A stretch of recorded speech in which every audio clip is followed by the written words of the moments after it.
Et ouais, la médecine du travail est encore aujourd'hui très mal connue des salariés comme des employeurs. C'est ce qui ressort du dernier baromètre Santé au travail publié par l'ACMS, le plus grand service de santé au travail de France. Saviez-vous par exemple qu'en plus des visites obligatoires, vous pouvez en tant que salarié demander à rencontrer la médecine du travail dès que vous le souhaitez, ou encore qu'après une absence de plus de 30 jours, vous avez droit à une visite de pré-reprise pour préparer votre retour au travail, sans parler des visites de mi-carrière ou celles qui concernent les salariés qui occupent un poste à risque. Car le travail, non, malheureusement, ça n'est pas que la santé. L'an dernier, près de 1300 personnes ont perdu la vie en raison de leur travail partout en France, en comptant les accidents plus les maladies professionnelles, soit 3 décès par jour. Comment donc limiter tous ces décès, améliorer la prévention et surtout la santé de n'importe quel travailleur? Pour en parler, Gaël Salomon est notre invité ce matin. Bonjour. Bonjour. Et bienvenue, merci beaucoup d'avoir accepté notre invitation. Gaël Salomon, vous êtes le fondateur du cabinet de conseil Bérénice Group et d'SST Conseil, donc centré sur les services de prévention et de santé au travail. Et vous êtes en Guyane à l'invitation du MEDEF pour donner ce que vous appelez un café business, donc une conférence. Ce sera demain matin à 9h sur donc la médecine du travail. Est-ce que déjà vous faites le même constat que l'ACMS, Gaël Salomon, sur la méconnaissance de la médecine du travail, à la fois pour les salariés, mais aussi pour les employeurs? Alors absolument, et alors vraiment totalement, et depuis des années, ça doit faire une quinzaine d'années qu'on accompagne la médecine du travail, et depuis 15 ans, effectivement, on se rend compte que c'est un métier qui est à la fois extrêmement méconnu et extrêmement et injustement critiqué.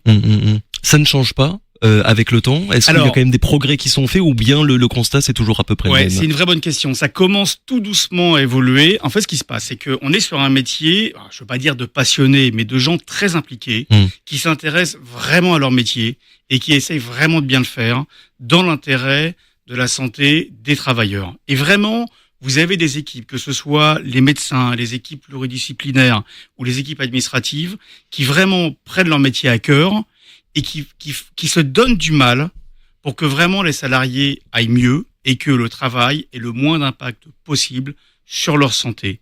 Ceci étant, s'il y a une chose qu'on peut leur reconnaître, c'est que ce ne sont pas de bons communicants. Oui. Et donc, on est arrivé, parce que c'est quand même une vieille dame, la médecine du travail, qui a quasiment 80 ans. 1946. 1946, exactement. Quasiment 80 ans. Et donc, on est arrivé au fil du temps à une image extrêmement et très injustement dégradée de la médecine du travail, disant oui, c'est une espèce de truc qui coûte super cher, qui sert pas à grand chose, finalement j'ai droit à une visite tous les 2 ans, puis maintenant tous les 5 ans, et puis ça me coûte une blinde, et puis finalement à quoi ça sert tout ça? Oui. Pourquoi? Parce que finalement ils communiquent extrêmement mal, et ça on peut expliquer pourquoi. Justement, sur l'aspect communication, Gaël Salomon, comment ça se fait qu'à la différence de la sécurité sociale, le ministère de la Santé, les hôpitaux, les mutuelles, il n'y a jamais de communication massive à la télé ou à la radio sur justement la médecine du travail en disant voilà, vous avez le droit de contacter votre médecin du travail, voilà ce qu'est la médecine du travail finalement? Effectivement, il y a un terme marketing qui est un peu provoque, qu'on appelle l'évangélisation, ce qui est un peu fort, mais on est dans cette logique qui est de dire il y a besoin de véritablement communiquer et éduquer à la fois les salariés et les employeurs sur ce à quoi ils peuvent avoir droit et ce en quoi la médecine du travail peut leur être utile. Et aujourd'hui, globalement, ce dont on se rend compte, c'est que d'abord, ceux qui connaissent le mieux la médecine du travail, c'est plutôt les grosses boîtes, parce qu'ils sont formés, ils sont éduqués à ça et que ça roule, et que finalement, ils vont utiliser, là, toutes les capacités de la médecine du travail. Oui.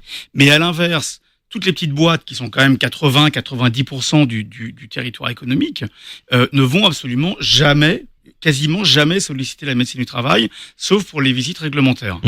Ouais, du côté des employeurs, en préparant les questions, j'écoutais une interview d'un directeur de SPST dans l'Hexagone et qui disait en fait que la plupart des entreprises ne savaient pas en fait à quoi ils servaient, voire même qu'il y avait des confusions entre médecine du travail et inspection du travail. Ça, c'est quelque chose que vous entendez vous souvent? Oui, on l'entend régulièrement. En fait, très souvent, nous sommes un cabinet de conseil à l'origine. Alors, on est tombé amoureux de la médecine du travail parce qu'on est tombé amoureux des personnes qui y sont et qui, encore une fois, sont des vrais pros et des vrais passionnés. Mais effectivement, depuis depuis des années, les services de santé au travail viennent nous chercher en disant mais comment on peut faire pour redorer notre image et faire comprendre aux employeurs qu'on n'est pas un poids mort, qu'on n'est pas un mal nécessaire et que véritablement on peut les aider dans leur réussite. Il y a ce qui se passe du côté des employeurs, il y a aussi ce qui se passe du côté des salariés. Il y a un problème d'image, parce que c'est vrai que dans l'imaginaire collectif, la médecine du travail, c'est souvent la visite où on va prendre notre tension et où on va nous dire que tout va bien, ce qui fait que pour beaucoup de personnes, c'est plus un truc administratif, un passage obligé, que quelque chose de véritablement utile. Est-ce que ça n'est que un problème de communication, Gaël Salomon, ou bien ça dit aussi quelque chose, ça révèle quelque chose finalement dans le fond sur la médecine du travail partout dans le territoire? Alors, je vais essayer de faire court parce que pour le coup, la réponse peut être très très longue. En fait, allez-y, on a le temps. en fait, il y a eu une loi majeure en 2021, dont je vous épargne les nombreux détails, mais qui a introduit la notion de prévention. Et c'est pas seulement ajouter une lettre, puisqu'on est passé en gros des services de santé au travail. Maintenant, ce sont devenus des services de prévention et de santé au travail. Donc les fameux SPST. Voilà. SPST, exactement. Et c'est véritablement un changement de braquet absolument majeur, puisque l'idée c'est de dire comment on peut en amont identifier toutes les problématiques de santé qui peuvent apparaître, qui pourraient apparaître avant qu'elles n'apparaissent. Alors, et quand je le dis comme ça fait un peu tarte à la crème, mais on est vraiment dans quelque chose qui vise effectivement à améliorer cette santé et cette prévention des salariés. Et donc, si on revient à votre question, en fait, l'idée c'est que les salariés maintenant peuvent être beaucoup mieux accompagnés qu'ils ne l'étaient précédemment. Et il y a maintenant une organisation qui se met progressivement en place grâce à cette fameuse loi qui fait qu'aujourd'hui, les services de santé au travail, et c'est vrai ici en Guyane avec le SPSTG, en fait, se rapprochent de plus en plus des employeurs et des salariés pour beaucoup mieux communiquer sur ce qu'ils font. Alors, parce que c'est vrai, je me permets de vous couper, que la mission de prévention pour le coup des SPST, elle est très très très très mal connue, encore plus que les autres. Elle est quasi inconnue. Ouais. Elle est quasi inconnue. Et pourtant, les services de santé au travail font énormément d'efforts. Alors, ils le font parce qu'ils ont compris que c'était un peu pour eux une question de vie ou de mort, parce qu'il faut quand même que leur image change. Ils le font parce que il y a. Oui, et puis c'est quand même la santé des travailleurs qui est en jeu. Exactement, c'est quand même la base de leur mission. Et puis c'est un métier qui est réglementé, faut pas l'oublier. Et puis. Ils le font aussi parce que les services de santé au travail se sont rendus compte que les très grosses boîtes consommaient 90% de leurs ressources, que les toutes petites boîtes qui n'étaient pas au courant de ce à quoi elles ont droit, en fait, ne les appelaient quasiment jamais. Or, les services de santé au travail sont des vrais partenaires de la santé des salariés et donc du bon fonctionnement des entreprises, et c'est vrai partout, y compris ici en Guyane, et sont capables, en fait, les services de santé au travail, sont capables de réduire, grâce à la prévention, votre absentéisme. En réduisant votre absentéisme, très basiquement, ils vous font gagner de l'argent. D'accord. Mais comment dire, sur cet aspect-là, finalement, de la prévention, qu'est-ce qui est fait, en fait, concrètement? Quel genre de mesures, quel genre d'action de la part des SPST pour améliorer précisément les conditions de travail des personnes, des salariés? Depuis la fameuse loi de 2021, d'abord, il y a une obligation de communiquer. D'accord. Ça, c'est nouveau et c'est vraiment vachement bien. Okay. Donc, cette obligation de communiquer qui se met en place doucement, elle arrive au moment où justement la médecine du travail doit redorer son image. Et donc, cette obligation de communiquer, elle fait que les services de santé au travail communiquent vers les employeurs, y compris les toutes petites boîtes, et vers les salariés sur tout ce qu'ils peuvent faire. Par exemple, demain, vous avez une action qui est assez nouvelle, qui a été montée par le SPSTG, donc le service de santé et de prévention en Guyane, qui s'appelle Jeudi Prévention. Un jeu de mots entre jeudi, dire, et jeudi. Et donc, c'est demain après-midi sur le thème de l'addiction au travail. Quel est l'impact alors, pas l'addiction du travail, ça on connaît, mais quel est l'impact de l'addiction sur le travail, vous voyez?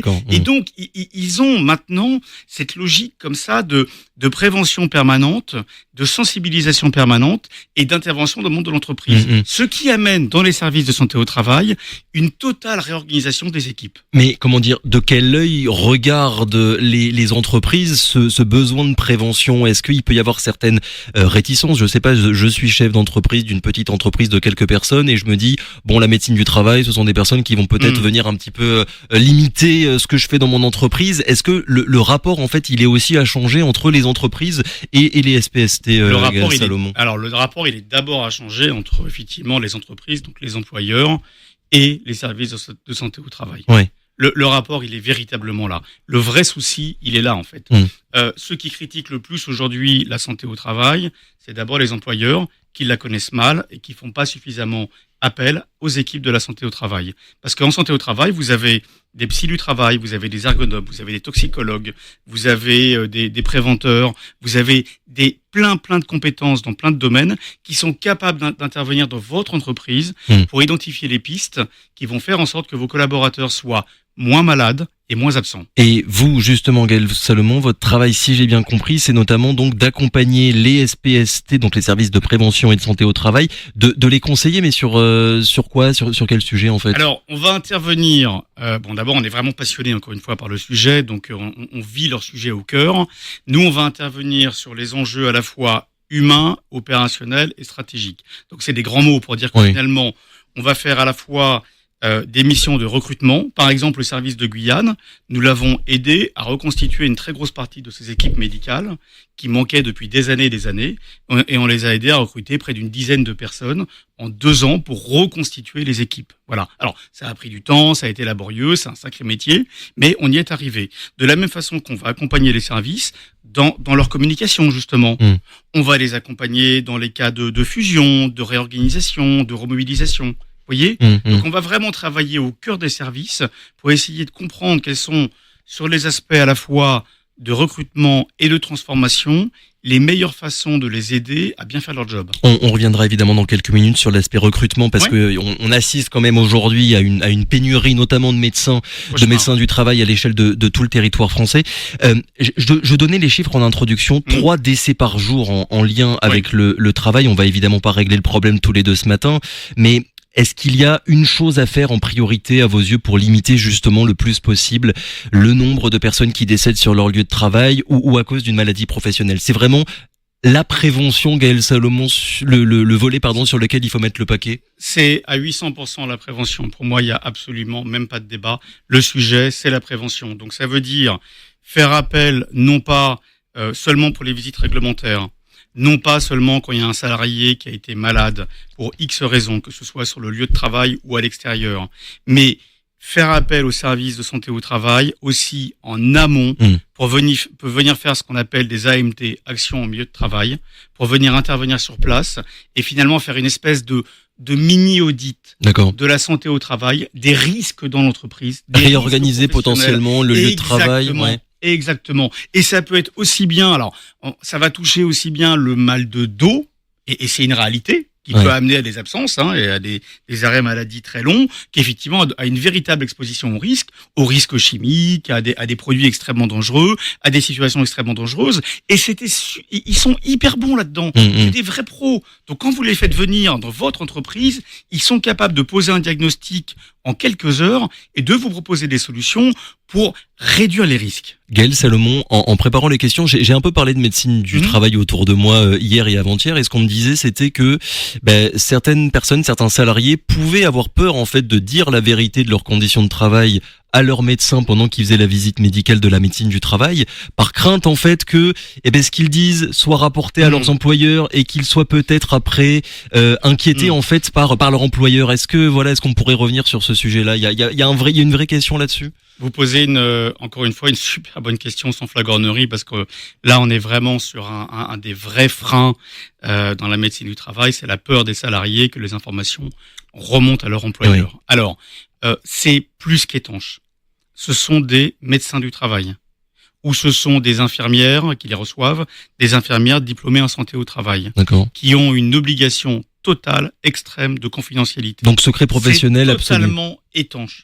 C'est totalement étanche. Et d'ailleurs, les médecins, c'est intéressant parce que on a fait il y a une semaine en métropole une conférence sur le sujet, sur l'indépendance des médecins du travail. Les médecins, dans leur diagnostic technique, sont totalement indépendants. Totalement indépendants. Ils ne rendent de compte à personne, si ce n'est à eux-mêmes. Justement là-dessus, sur l'indépendance, c'est une vieille question, puisque la médecine du travail, on le disait tout à l'heure, officiellement, elle a été créée en 1946. Et dès le départ, il y avait des médecins, des syndicats qui avaient des doutes justement sur l'indépendance réelle des médecins, puisque leur salaire venait de l'employeur, qu'ils pouvaient être amenés à contrôler. Il y a des choses qui ont changé entre-temps. On a parlé notamment de cette réforme de 2021. Aujourd'hui, les SPSTI sont paritaires, donc avec une vice-présidence qui est confiée aux représentants des salariés, mais la présidence, elle reste patronale. Du coup, la question, c'est comment est-ce qu'on garantit cette indépendance médicale-là, Gaël Salomon ? Alors, comment on la garantit ? D'abord, on la garantit par l'accès à l'information. En fait, il s'avère que les outils métiers, les applications utilisées par les services de santé au travail sont pensées pour cette confidentialité. D'accord. C'est-à-dire que non accès aux informations du patient, que les personnes qui sont habilitées à cela, et qui effectivement ont une obligation de confidentialité absolument extrême. D'accord. Donc ça veut dire que si vous prenez le service de Guyane, le directeur du service de Guyane n'a pas accès aux informations concernant les salariés. D'accord. Son président encore moins. Donc c'est plus qu'étanche.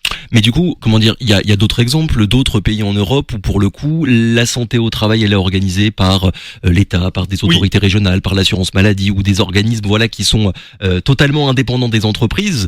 De quel œil est-ce que vous regardez ça, les autres modèles qu'il peut y avoir dans d'autres pays quand on le compare à celui qui est en France ? Alors le modèle français était vraiment le meilleur jusque dans les années 80-90. D'accord. Et puis il est devenu un peu désuet parce qu'il a eu du mal à se réorganiser, il a eu du mal à se repenser.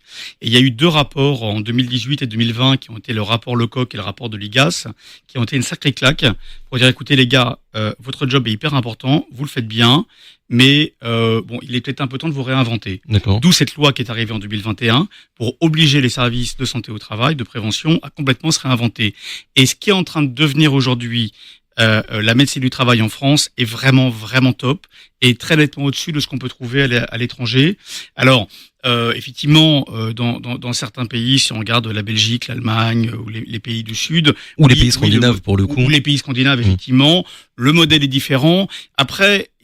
Tout n'est pas pris en compte, c'est-à-dire que quand on compare les modèles, il faut aussi tenir compte, et vous l'avez évoqué tout à l'heure, du nombre de ressources disponibles. Oui. Et on est obligé aussi de faire en France avec la pénurie de médecins du travail. Oui. Donc il a fallu aussi réinventer le modèle et repenser l'organisation des services et la mission des services de santé au travail en tenant compte des typologies de ressources disponibles. Comment ça se fait qu'on ait autant de difficultés à attirer des médecins pour aller travailler dans les SPSTI, Gaël Salomon ? Alors, cette pénurie de médecins-là, elle vient d'où ? Alors c'est pas que dans les SPSTI. Bon, d'abord, pour être médecin du travail, c'est un diplôme, c'est une spécialité. D'accord. Oui. Donc c'est une vraie spécialité. Donc vous pouvez pas comme ça dire j'étais médecin généraliste et puis demain je deviens médecin du travail et je m'installe et je travaille en service de santé. Oui. Ça marche pas comme ça. C'est une formation qui prend plusieurs années. Alors soit vous êtes interne, soit effectivement vous étiez médecin dans une autre catégorie, une autre spécialité et vous faites une formation qui va quand même durer 4 ans. La formation pour devenir médecin du travail, si vous étiez sur un autre domaine, va prendre 4 ans. C'est quand même super long. Oui, mais comme d'autres spécialités nécessitent aussi beaucoup d'années d'études. Comment ça se fait qu'il y ait ce manque d'attractivité, on va dire ? Alors en fait, ça, la médecine du travail n'est que le reflet de la médecine tout court. C'est-à-dire qu'il y a une pénurie de médecins de façon globale. D'accord. Aujourd'hui, proportionnellement, on n'a pas moins de médecins du travail que de médecins généralistes. On est à peu près. Alors exemple, oui, dans les années 70, 80, oui, on disait ce sont les médecins qui n'ont pas réussi ailleurs ou qui veulent effectivement un rythme très plan-plan. Oui. Aujourd'hui, c'est plus le cas. On voit arriver des jeunes médecins qui sont passionnés véritablement par l'accompagnement des travailleurs. Oui, je crois que la moyenne d'âge du personnel médical, elle est supérieure à 50 ans, ce qui fait qu'il y a un vrai risque de pénurie aggravé d'ici 2030 si on fait rien pour renouveler les effectifs. C'est très vrai, c'est exactement ça. Aujourd'hui, en France, vraiment toute la France, il faudrait à peu près 9000, 9500 médecins du travail pour répondre aux besoins, oui. Même si entre-temps a été mis en place ce qu'on appelle la délégation vers des infirmières en santé au travail, oui. Qui peuvent suppléer sur des missions entre guillemets de base, oui, ce qui n'a rien de péjoratif. Non, bien sûr. Oui, on manque de médecins, donc on dit voilà, on va diplômer des infirmières pour prendre le relais. Ça marche super bien. Hein. Oui. Et effectivement, il y a des infirmières passionnées qui sont capables de suppléer les médecins pour les visites entre guillemets assez basiques, oui. Pour des gens qui vont pas trop mal et qui n'ont pas des graves maladies. Par contre, pour les médecins, effectivement, il en faudrait 9000, 9500. Or, globalement, si on prend les cumuls emploi-retraite, on doit être à autour des 5000 médecins du travail aujourd'hui en activité. Et vous avez raison de le dire, on aura un pic, ou plutôt un creux, je devrais dire, en nombre de médecins en 2030. Donc il va falloir encore 10 ans pour remonter la pente. Alors il y a la situation nationale et puis j'aimerais bien aussi vous entendre sur la situation guyanaise puisque vous l'avez dit tout à l'heure, vous gérez le recrutement des personnels pour le SPSTG, donc Guyane. À quel point c'est difficile de trouver les bons profils, les bonnes personnes justement pour venir travailler sur le territoire? C'est-à-dire qu'on n'est pas exactement sur un médecin du travail qui va accepter de quitter un poste à Rouen pour aller au Havre. C'est-à-dire qu'effectivement, quand venir en Guyane, parce que les médecins n'étaient pas là, donc il fallait forcément les amener en Guyane. Oui. Et donc, trouver des médecins intéressés par un poste en Guyane, c'est d'abord trouver des médecins qui ont un projet de vie. Qui veulent s'installer et ne pas rester que quelques mois et repartir tout de suite après. Exactement, vous avez tout compris. Parce que quelques mois, vu alors, nonobstant le coût du recrutement, les frais de transport du médecin, etc., si le médecin ne vient que quelques mois, c'est complètement inintéressant. C'est juste pas possible. On cherche des médecins qui aient véritablement envie de s'installer à minima pour quelques années. Donc, ce sont soit des médecins qui connaissent la Guyane, voire qui y ont vécu et qui ont envie d'y retourner, soit effectivement ce sont des médecins qui sont, et plutôt dans ce cas ça peut être des plus jeunes médecins. Là on a par exemple un jeune médecin belge d'une 40aine d'années, absolument adorable et qui a démarré il y a pas très longtemps, et c'est tous des médecins qui ont une curiosité et une envie qui est pas une envie touristique, mais qui est vraiment une envie de découverte d'un nouveau territoire. Et il y a les médecins et puis vous l'avez dit, il y a aussi tous les autres personnels médicaux, les infirmières, les psychologues, les ergothérapeutes, ergonomes, je sais pas comment on dit, ergonomes, pardon. Là-dessus, il y a un manque de personnel médical pour le SPTG. Il y a un manque général. Alors, il y a un manque de personnel médical. Oui, de manière générale, pour toute la Guyane, il y a un manque de personnel médical en Guyane, et il y a aussi un manque de personnel en santé au travail en Guyane. Gaël Salomon, dernière question. On a parlé de cette grande réforme qu'il y a eu en 2021. L'objectif à l'époque, c'était de renforcer la prévention. On en a parlé tout à l'heure en santé au travail.